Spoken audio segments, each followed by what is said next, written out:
Welcome to a brand new series where we use eco-friendly guidelines to do amazing Minecraft builds.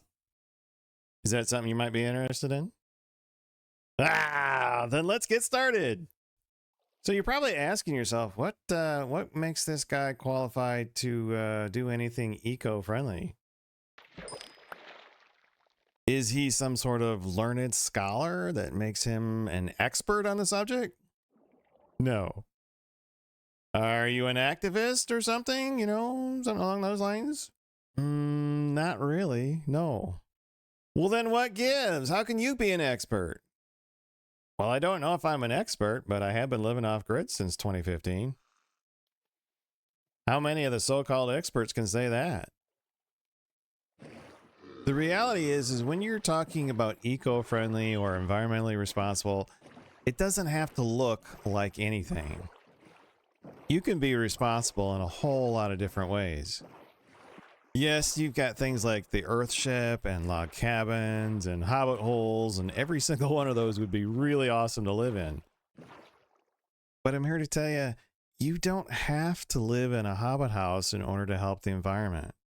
Yes, it would be really, really awesome to live like that, and maybe someday I will live like that. But in all reality, the only thing that you really need to live environmentally responsible is imagination and the stubbornness to blow off the naysayers. Nature is simply too incredible and too diverse to be locked into one train of thought. So don't get hung up on the minutia of things. You forge your own path at your own pace. Well, there's my weekly quota of serious.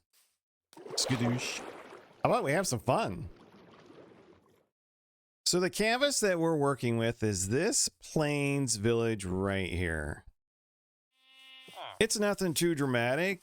Yeah, I guess for a Plains village, it's kind of plain. But it's our beginning, our roots, if you will, and we are going to work really, really hard to turn this into something homey and something that we can be proud of. You ready? So for every great endeavor, you've got to have a solid base to work from, right? You've got to be prepared. You've got to have resources. You've got to have tooling. And this is no exception. Which brings us to our Barndominium. Want a tour? So coming across the pathway here, we've got a nice little covered entryway. It's all decorated. We've got a kitty. Hi, kitty. Entryways like this are great because it helps keep mobs away from the door. And there's nothing more frustrating than having a creeper blow up your house. That might not seem very environmentally focused, but efficiency as far as time management can result in savings or benefits elsewhere. So it's good to keep in mind. And who wouldn't want a view like this when you come out the door first thing? And then going inside, we have first floor. This space is all about utility and function. We've got, 10 different double chests. We've got 4 different furnaces, got an anvil. That looks like a decoration, but it actually has a purpose. We'll get to that in just a minute. We've got a bed up here. It's small, it's cozy. It might not seem like a whole lot, but I don't plan to be here a whole lot. I plan to be working, so, you know, I thought I'd skip out on the extra stuff. But as promised, we're going to go over here, joink, and look up here. Do you see these? Schlunk. That has a purpose. And I'll give you a hint. It has to do with the sounds of the iron golem. Then we have this really nice little spiral staircase going up to second floor. Villagers and trading.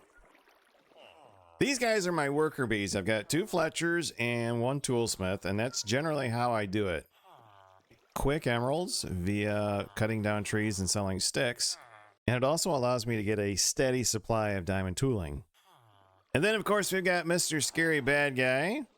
Yeah, you don't like him, do you? He actually helps with the iron golems. Oh, yeah, and you see the trapdoor? That was activated by the switch downstairs below. This allows me to calm the villagers down quickly should they get out when I don't want them to get out. Another thing that I do is I put a fair amount of distance between Mr. Scary Bad Guy and the villagers' beds.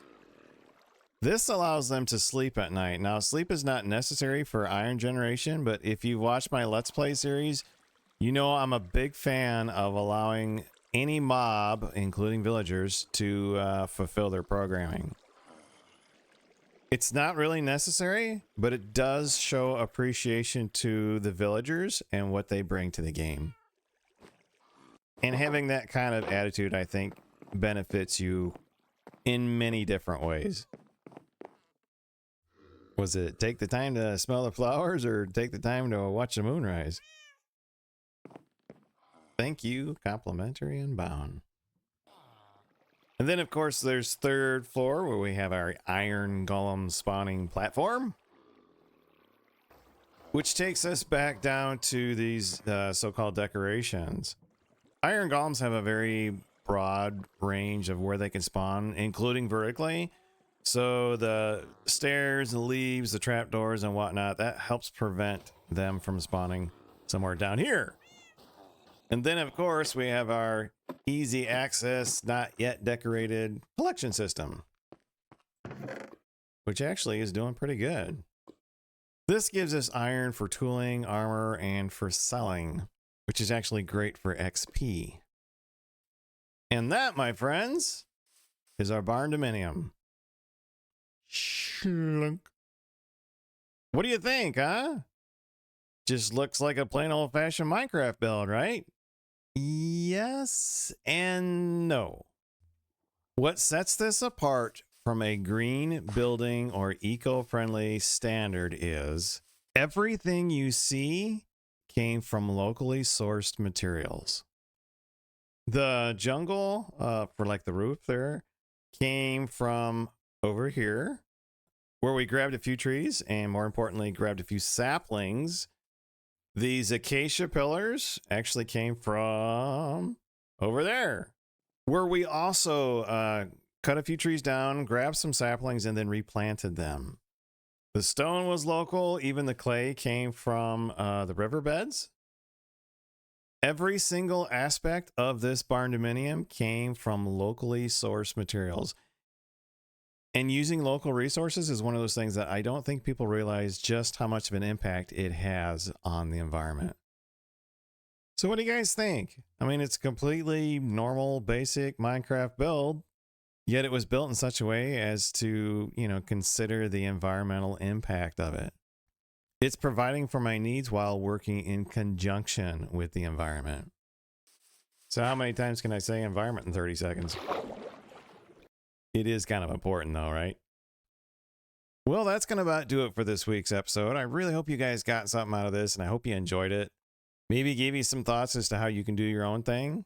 Remember, effort produces motion, and even if the initial effort wasn't successful, motion generally leads to progress. So don't be afraid to try your own thing, and especially don't be afraid to question the experts. If you enjoyed this, please give me a thumbs up, consider subscribing, and I'll see you in the next episode. Thanks for watching, everybody.